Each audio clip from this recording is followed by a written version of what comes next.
L'ensemble des directeurs de la circonscription ont été invités par leur IEN à participer à cette formation.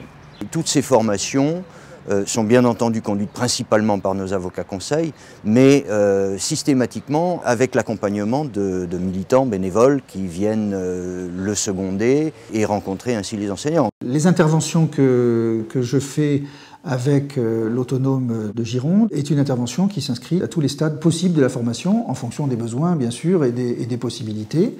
Donc soit pour les étudiants qui sont en formation, soit pour les enseignants qui sont en activité bien sûr, y compris d'ailleurs avec des inspecteurs qui ont déjà un niveau de connaissance supérieur, mais pour autant ils ne sont pas juristes.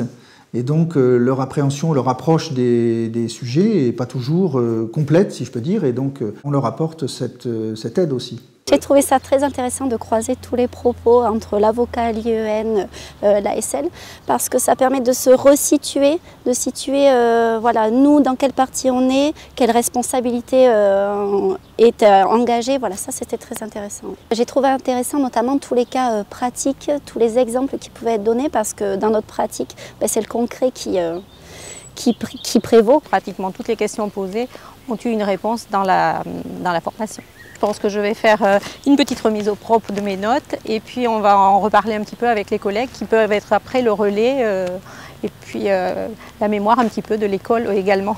Cette réunion va me donner des conseils pratiques pour l'exercice de mon métier, notamment sur le cas des sorties, tout ce qui est assurance.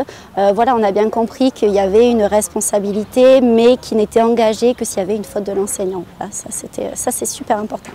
Il faut faire des formations pour toujours rappeler quels sont les droits, les obligations et surtout, quand vous avez un souci, ne vous précipitez pas pour déposer plainte. Contactez l'autonome, interrogez-la. Nous avons d'abord évidemment décliné la convention nationale au niveau académique et départemental, ce qui nous a autorisé en quelque sorte à proposer aux IEN du département ces formations qu'ils ont ou non intégrées dans leur plan.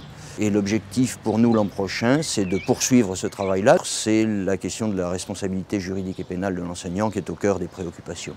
Alors je n'étais pas du tout informée qu'il y avait des actions de coopération, d'information, de formation entre la SL et le ministère, pas du tout. C'est très positif qu'il y ait une coopération entre les deux instances. C'est même très productif du coup.